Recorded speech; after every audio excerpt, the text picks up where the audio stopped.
Hello! You are listening to Talking After Slot, the podcast about having fun with toy cars. And today I'm jolly excited because we've got somebody who we talk about or we reference a lot, but it's the first time he's coming on, and that's Simon Owen, who is the brand manager for Scalextric. Hello, Simon.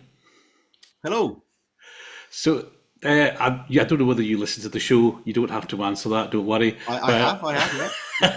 But we do often reference you. We say, well, we'll send you bad ideas and all that sort of thing. So this is your chance to tell us out bad. We know most of them are bad, so don't worry. But for those who maybe aren't aware of you, and I can't imagine there's many who listen to this who aren't, but just in case, give us a quick rundown on who you are and how you got the best job in the world. Well, first of all, thank you very much, Scott, for having me on, and to everybody for listening, for hopefully putting up with me waffling on alongside Scott's more learned and insightful comments the next 45 minutes or however long. So I've been with Hornby Hobbies, who are the parent company, for those that don't know, of Scalextric, for 16 years in October, which feels as long as it is, if I'm honest, a lot of the time. I joined straight from university, did a modern history degree, and joined the Airfix team as their basically researcher, head of research. So this is a little bit of consumer research and consumer data mining, bits and pieces like that. But actually, mainly, is this Spitfire wingtip the right shape? Is the shade of green the correct shade? Which I have a big passion for military aviation as well as historic and full size and small racing cars. So it was a great job to go into, and I enjoyed it, and it was a great role. And over the years, I sort of migrated more towards the Scalextric brand, as it was and is still my favorite brand within the business. It is, I think, an incredible brand to work for and to be a part of. It elicits a response like very few other brands, very few other outside of our four walls of Hornby. It is an exciting brand. It is a brand that doesn't have quite as many negative connotations as some of our other brands in-house. If you tell people, I work for Scalextric, then they tend to be a bit more interested, I think, and a bit more excited than maybe if you work for Hornby Railways, which elicits a bit more of a anorak on a platform sort of response. So yeah. I moved across slowly to Scalextric, dovetailing both for a while. And then a couple of years ago, longer than that now, sort of 8 years ago, I started managing just the cars. So literally just looking after the car brand. And then my manager at the time moved on, and I took over the role as head of brand, which is in our business, that is the runner of Scalextric, or the boss of Scalextric, I guess you could say. Blimey now, but about 3 years ago. And continue to manage it to this day. Excellent, thank you for that. That's so. I mean, it's interesting you say that about the brands in house, because they're all, for those of us who have of a certain age who grew up in the UK, Airfix, Hornby, Yep. Scalextric, they're all kind of part of the culture, part of our childhood, part of life. It's a powerhouse really of British toys, isn't it? You have Hornby Railways, who are by far the biggest brand, as you would expect, and then Airfix, Corgi, Scalextric, and then we also have, obviously, as you mentioned, Humbrol. We have the international train brands, so GUF, Electron, some others. I think I really don't get involved in the European locomotive side, besides seeing them at Nuremberg and going, that one's pretty, that one's ugly, that's cool, to the poor girl that works on the international Italian and train brands. That's about it. We also have Poca.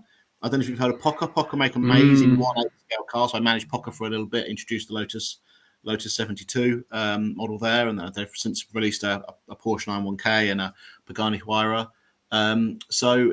We have some absolutely incredible brands in the organisation. It's amazing. I mean, I do also, from the kind of historic British point, I always think, really, to make it complete, you just need to add Subbuteo and Meccano, and then the world is perfect. Well, Meccano, of course. Meccano is a Frank Hornby product, wasn't it? It was it was sold off, I think.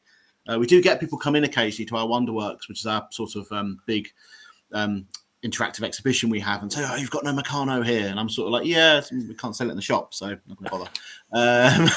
Exactly. And Subbuteo, I'd never got Subbuteo. I never got that. Like, literally, I mean, you can't. I've got some of my Scalextric and my slot car bits and pieces around me as I talk to you, and I think, I've got the recent Nick Whiting's Mark 1 Escort next to me. I can't go outside and play with the real one because it don't exist, and I haven't got a Mark 1 Escort racing car. But I can have a football when I do play football, and most people can. So I kind of never really got Subbuteo. Well, to me, it fits in it's that joy of small things, but then maybe I'm just weird.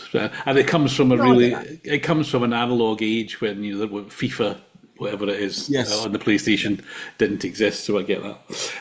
So obviously you're interested in cars. I mean, that's kind of what and I guess it's not a prerequisite for the job, but it's probably a big help. Can you remember how did that start, and what is your, I mean, obviously you've got to deal with road cars and movie cars and race cars, but Yeah, where did you? I think to say that I am interested in cars is like saying the Atlantic is mildly wet. You know, I am. My wife would tell you, and my friend, it is an obsession, a passion.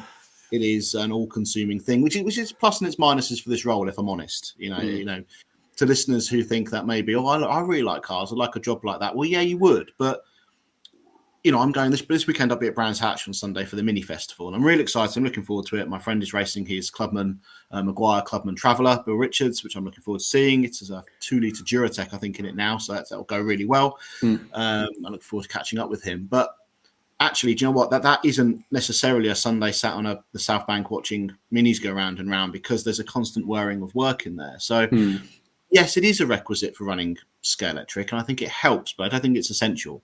You know, one of the massive parts of my brand is actually selling sets to national retailers. You know, we have meetings with the Entertainer, with Smiths, with Amazon, John Lewis, and the buyers there, they don't care if I know the difference between a Mark 1, Mark 2 Escort. If I know that's got an X-Pack, that's a 3100 Capri rather than a 2600. They don't care, and it doesn't help us sell any more product. I think the main requisite for running Scalextric actually is having that commercial mindset to know the difference between toy, hobby, and how you can make the most out of the brand name that you have.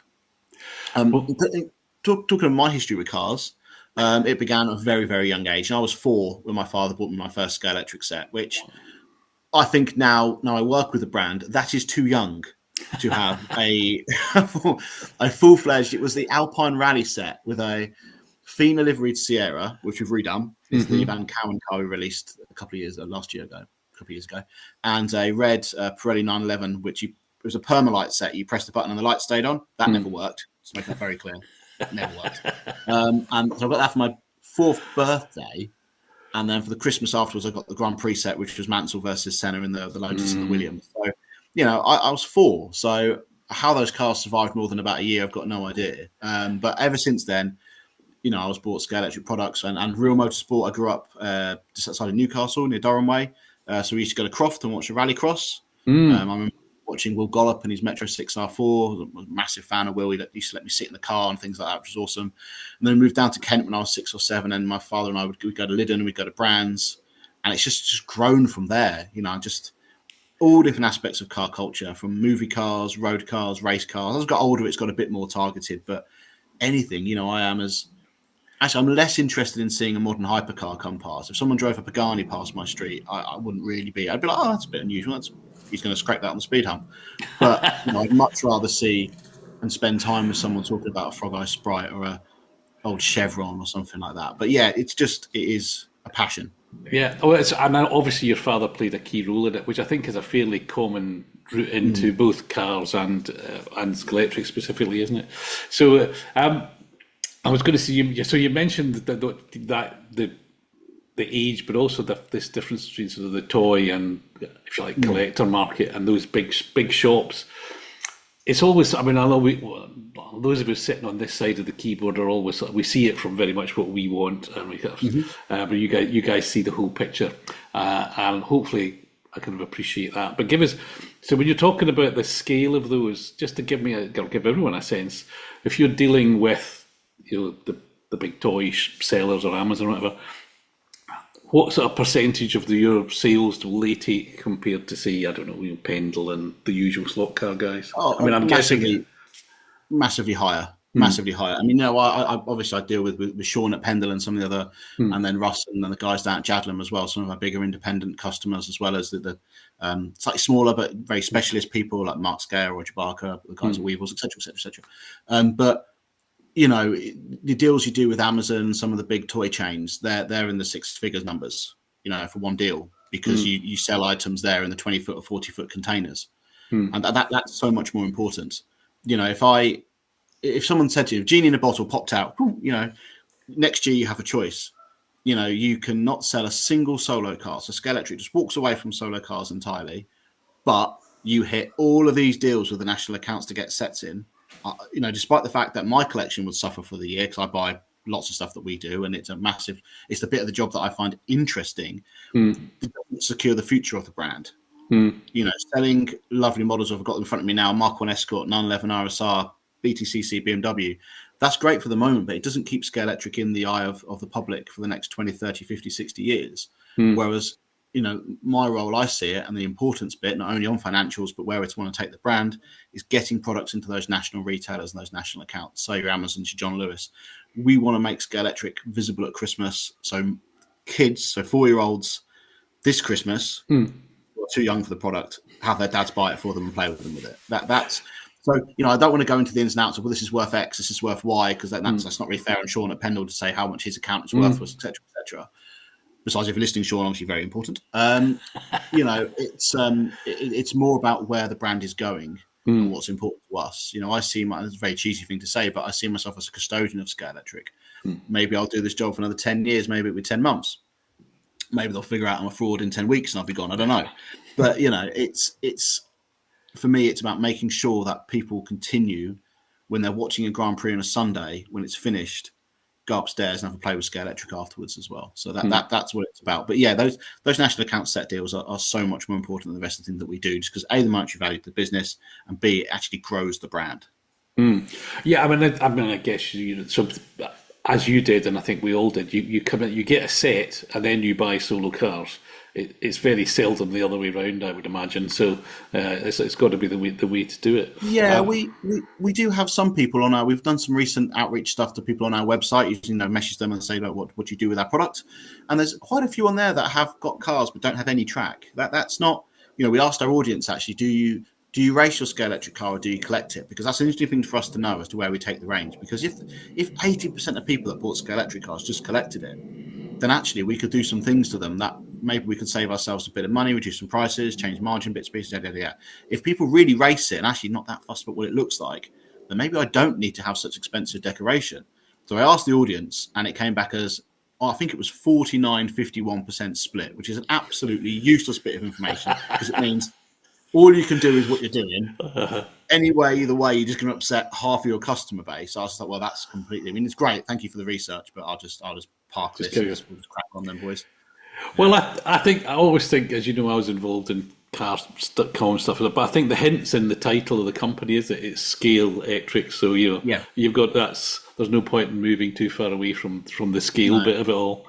And also, it makes me really proud that people still pick up a car and say about how much better it is than the 60s, 70s, 80s, even 90s.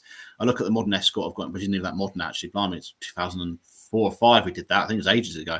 But that's still, the BMW we released this year, it's miles away from what we did in the 90s. It's so much nicer. It runs better. It's quieter. Its decoration is better. So it's nice to be able to have people who maybe are coming back to the hobby and the game, to be able to pick something up and be like, oh, this has improved. This is different. This is better. I like this. Does it come off at every corner? No, it doesn't. So it's nice to be able to bring that to it as well. Yeah, no, I completely agree, and I know we're often, I know production technology moves on all the time, but I used to collect Diecast as well, not so much now, but the kind of the leaps and bounds that it made in the last sort of 30 years is similar. You've got things which are. It's a re-release in the sense they've made one before, but it's completely different because it's so much better. So no, I completely get that. But interesting that split is almost, or that response was almost 50-50. And certainly from my point of view, I'm delighted to hear it because regular listeners will know, although I do go to the club occasionally and do a bit of racing, and I wouldn't consider myself a collector despite the fact I've got hundreds of the things. I like the fact that they are working models of the things. That's what appeals to me. It's that way I'm not really interested in racing a thingy because that's different hobby. And that's the same for me. I used to collect Spark 143rd models, so they just became too expensive for me to continue doing it, the cost of the things. But actually, I look at Scalextric car, and okay, it's £50 for a Scalextric car, which is a decent chunk of cash, but actually it's bigger, so it's more tangible in your hand. The detail is we do our best. We can't make, when I look at especially sort of cars from the 70s and 80s, 60s, when for each race they drilled a hole here and changed a winglet there. You know, we struggle to do that because of the way we mold our products. But actually, they're pretty good. Actually, the detail and the finesse and the body shapes, we try and make them as pretty good. You know, as you said, thingies, and even some of our other manufacturing competitors who produce cars more for races where they're a bit squished and a bit wider and stuff like that. They don't really do it for me because it's got to look roughly right, you know. So I think we reached a nice middle ground, and they are nice models. They do look nice. I do, and I think, and this I haven't mentioned this before, but actually I think one of the things you don't get enough credit for is that, and the example I'll give is the recent Mirage Le Mans cars. So for those who do, so there's at the minute there's 3 being released. What looks superficially like 3 different liveries with one with an airbox sort of stuck on top, but in fact you didn't just stick an airbox on top. You changed the body moulding because the vents are in different place. Yeah. And even, most amazingly, because in real life the engine was different in one of them, you've changed the detail at the back that represents the sort of the engine and the gearbox. So the Golf one and the white one have a 3-litre Ford DFV or endurance spec DFV, and it's a DFL, I think they called it. I'm not sure, but the blue one has a Renault V6 turbo in it, so that's why it has the big airbox. And stuff like that. When we're making a model which isn't going to be sold to kids, really. You know, it's for people like yourself and I who will look at it and go, "Oh, they got that wrong." You know, we try and make sure that we do have the right bits and the right bit, because as well that was quite a cheap piece of tooling because there wasn't a million different wheels and wings. We could be a bit cleverer and use our budget slightly differently. You've answered part of my question. My next question was going, what's the decision there to, you know, clearly you've got to feel it's extra investment and will anybody notice? And I guess it's a balance to be struck on all of them, But I think again, I think it's something you guys don't get enough credit for in general because people don't look at them that closely. I think I may be being prejudiced. I think some people do. I think some people look at them very closely with a very much a magnifying glass and things like that, which is fine. I mean, for me, you know, people come up to me at Slotfest and different shows and say about how they enjoy or don't enjoy our product, and it's, you know, for me, I think there's no set way of enjoying Scalextric. You can, if you want, strip out the innards and create this absolutely mega quick car where you're using NSR chassis and bits and pieces like that, and you can be absolutely flying around a track so quick I can't even follow it. Or you can just have it on your shelf behind a desk because you happen to collect Land Rover models and now you've got a few Scalextrics. Or maybe, like me, you just collect an era of racing car, and when Scalextric produces a car from that era, then you buy it. And I think as long as it is bringing you some joy, then great. You know, that's what we're there for, to sell you a product that you enjoy and makes you happy.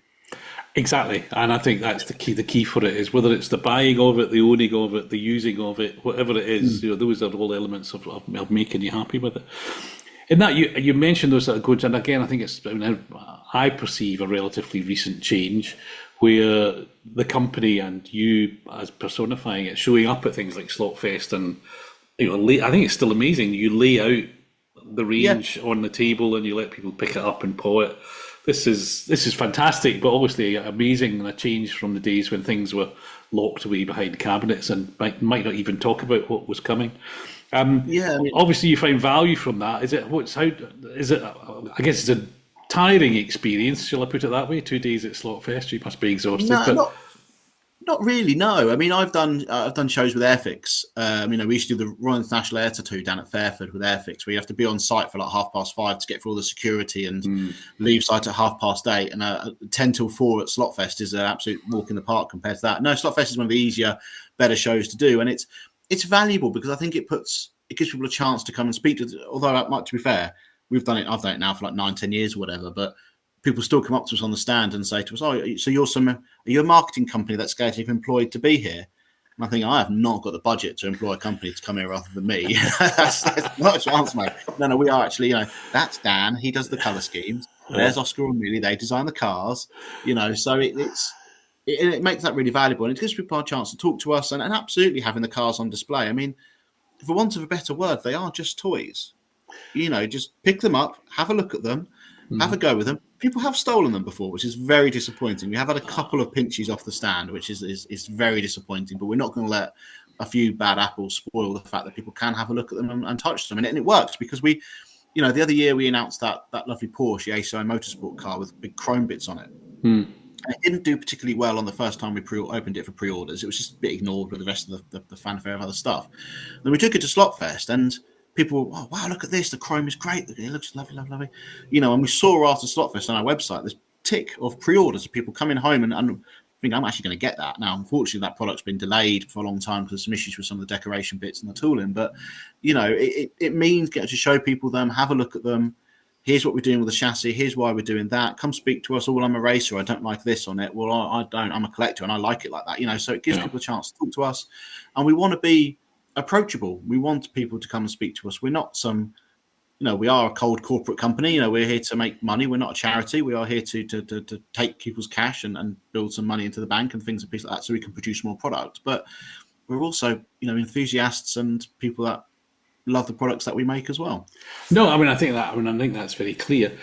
Talk to taking that a little stage further. So obviously you've got your own favourites, I imagine, but and I'm speculating, so you tell me I'm wrong. So you sort of start the process probably 18 months out or something, saying, right, what are we going to have in the range? And we've got a certain amount of stuff we can reissue or relivery, and then there's certain new ones.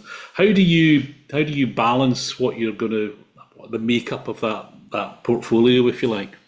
So we a number of different ways. We use a lot of insights, so people will see there are a lot of bits and pieces going around asking consumers what they would like for us to make. And if you answer one of those and you fill in it truthfully, and everyone does, and it's quite similar to you, then chances are we will make that car, that product. We also use insights in terms of big licenses, what's on the up, what's doing really well, hence Fast and Furious, because that was something I put forward and said, look, I think we should do this.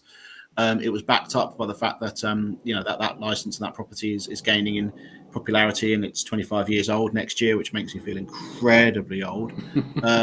So we do things like that, and then we look at the categories and see what works and what doesn't. What's really worked for us over the last couple of years. Where can we go from that? Where is there a gap in the market? Super touring cars for this year, the Volvo and the BMW. Nobody's touched those since the 90s.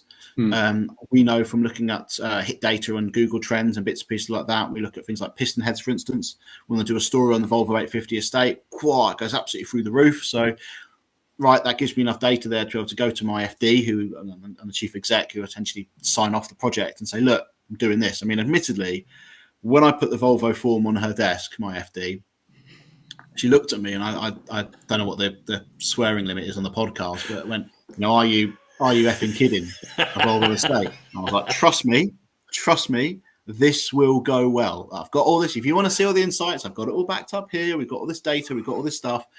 This is going to go. This is going to absolutely fly. And she didn't say the words, but the look in the eyes was, all right, on your head be it, sunshine. And it has done.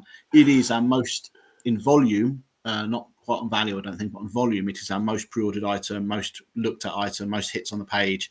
It will come into stock just hopefully before Christmas, sort of late autumn time. So that's very massive. So stuff like that, we need all that data put together, and then we do it. In terms of the sets, we speak on the other side of the business, on the set business, we speak to buyers. We go have a meeting with guys who run these big toy stores and say, what do you want from us?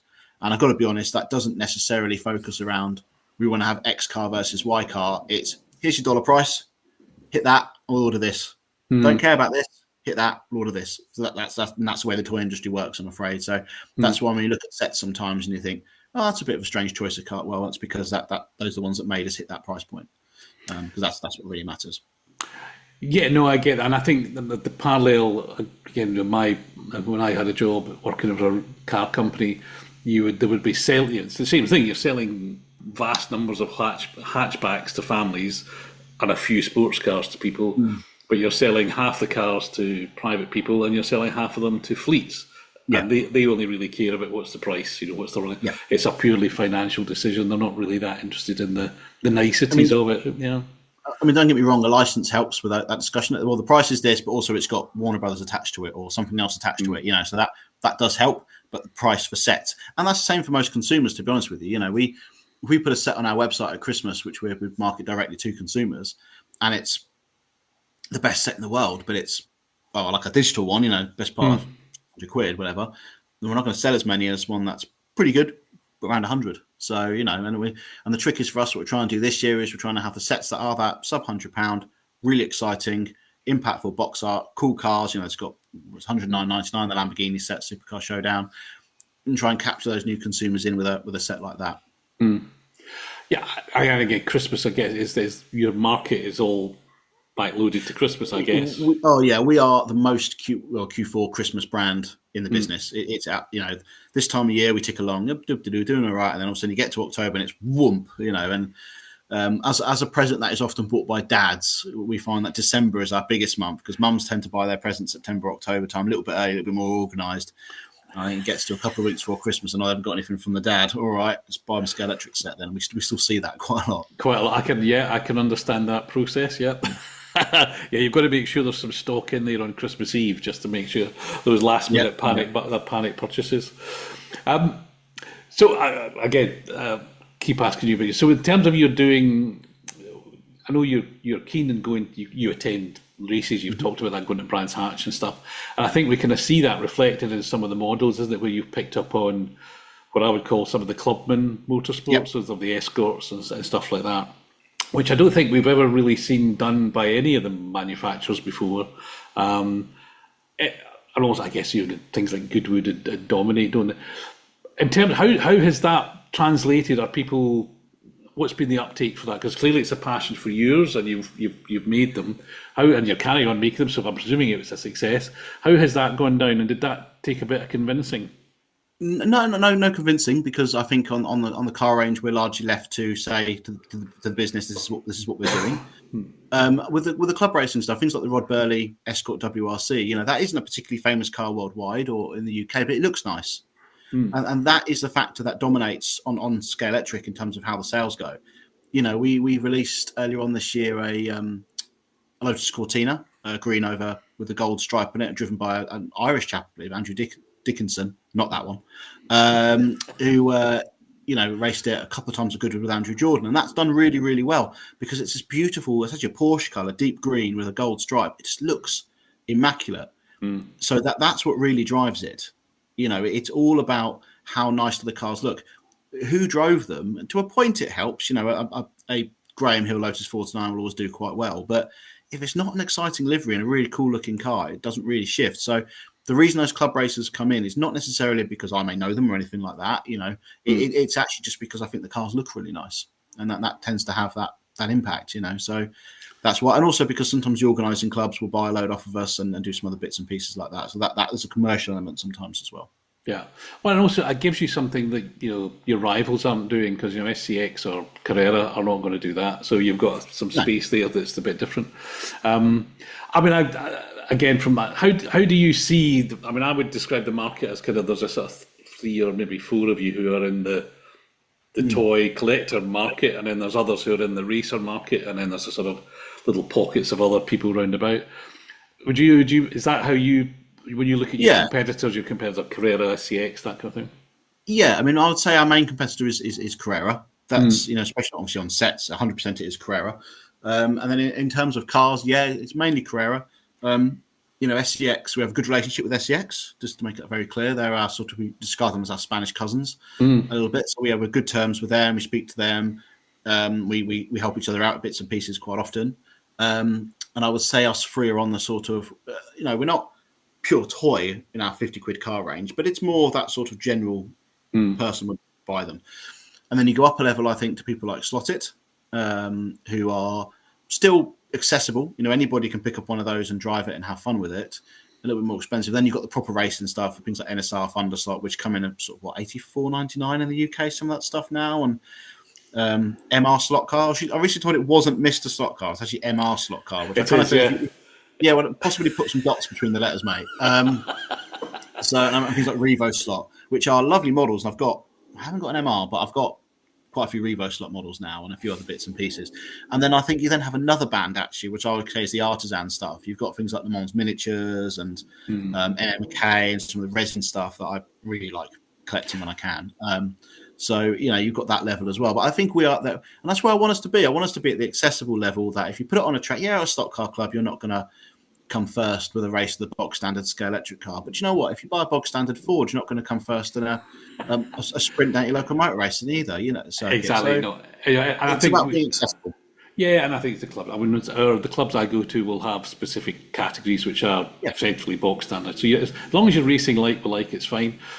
We're sort of And just to be very clear, we never try and exclude racers from our product lineups. The Anglia, for instance, has a little FF motor in it. We built a prototype, or tried to, which had a full-size standard Mabuchi S-Can in it, but it didn't work. It was too small. We only use that little motor, which I know is not very nice to race with, that magnets, when we have to. And we try and make sure the space around the wheels for you to fit alloy wheels, and the tyres.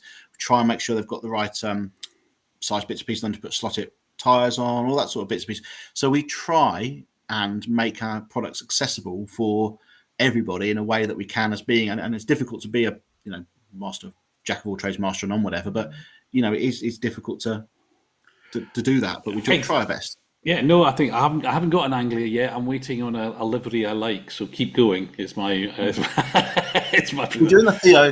We've got the Theo Pathetis one coming out from Goodwood at the end of the year. That's really smart. It's like this lovely, sort of duck eggy type green colour, which is a real nightmare to match, but we've managed to get it in the end, and that's nice. That's a nice one. I'll look forward to that. You were sort of getting into towards the end there, but you touched on something I wanted to ask you about your own collection and what you buy. So pretend nobody from Hornby is listening. So the fact that obviously I'm sure they know you do anyway. But and the parallel I'd say here, I remember again for those who don't know, everybody should. I used to work for Toyota. I used to launch cars, and we would do a launch with a car, and every car had a chief engineer. And clearly they were there to talk about the Yaris or the Corolla or whatever. But if you got them at dinner, eventually you said, and what have you got in your garage? They would say, oh yeah, I've got a 911 or I've got a such and such. Yeah. So, car fans are car fans. So as a slot fan, what other things what other light floats your boat, as they say? So in all honesty, I worked in a model shop before I went to university.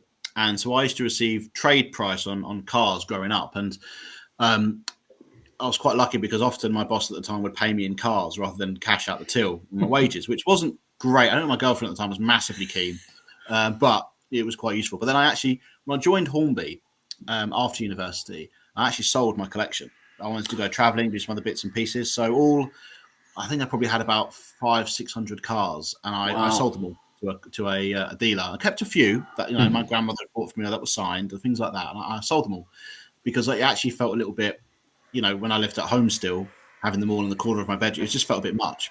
And then I joined Scalextric full time and started collecting them again. So I'm now back up to roughly where I was before in terms of numbers of cars. But now they live in the loft because my wife, who was not my girlfriend at the time, was a different one, doesn't want them sort of in the house. They can live in the we have a sort of shared model workspace area. They live in there.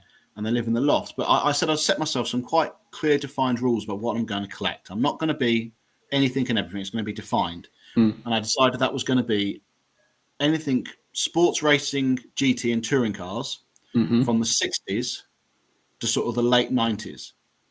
Okay. Now, I've since realised that isn't actually very defined. And all I'm really doing is saying no street, no F1 and no rally. So that's actually quite a lot of choice. So it's quite eclectic what I collect, but really it's just anything I like. It's I don't do Formula One, though I love Formula One, especially historic Formula One. I don't collect those. I've got to draw the line somewhere.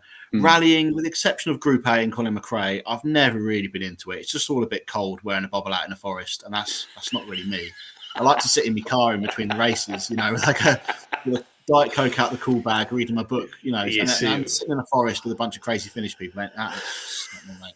Well, we need to drag you out to a forest. Obviously, that's the answer. Yeah, but I can actually show. I've bought 2 cars this week.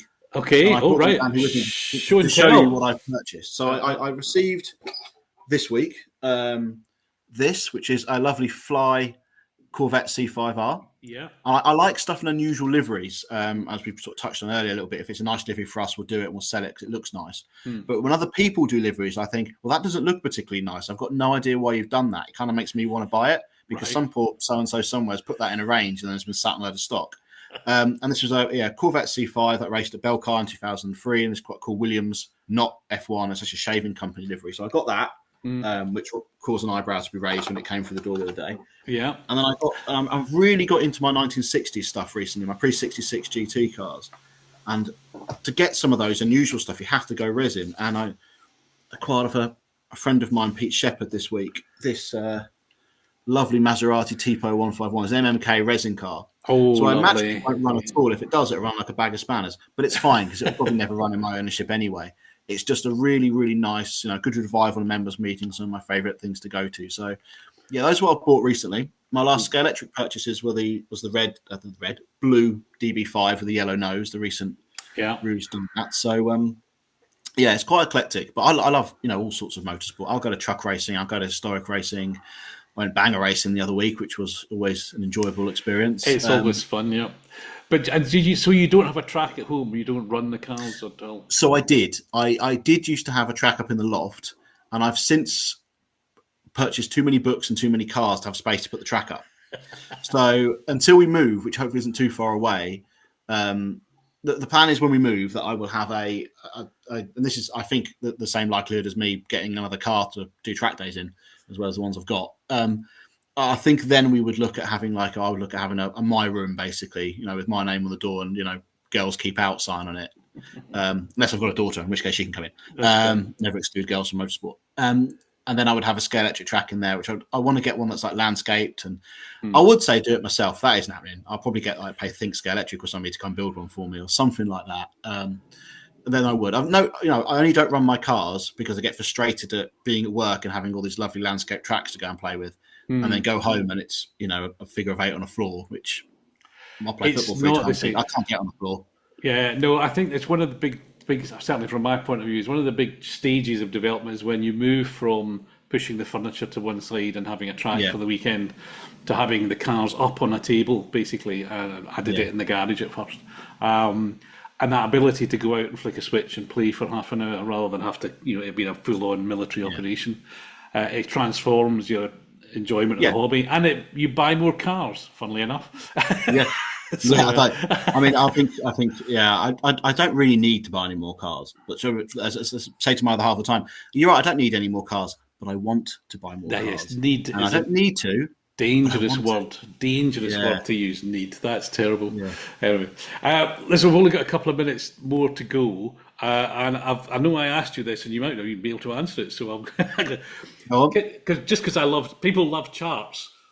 I mean, you don't need to give me numbers, but what's your top selling cars this year, if it were? What's the top? If there's a Scalextric chart, what would it look like? And feel free to do the full countdown from 5. The Scalextric chart, I mean, I'm going to include what we would call in the business open sales order book, which is items which are yet to be delivered but are on the way. Yeah.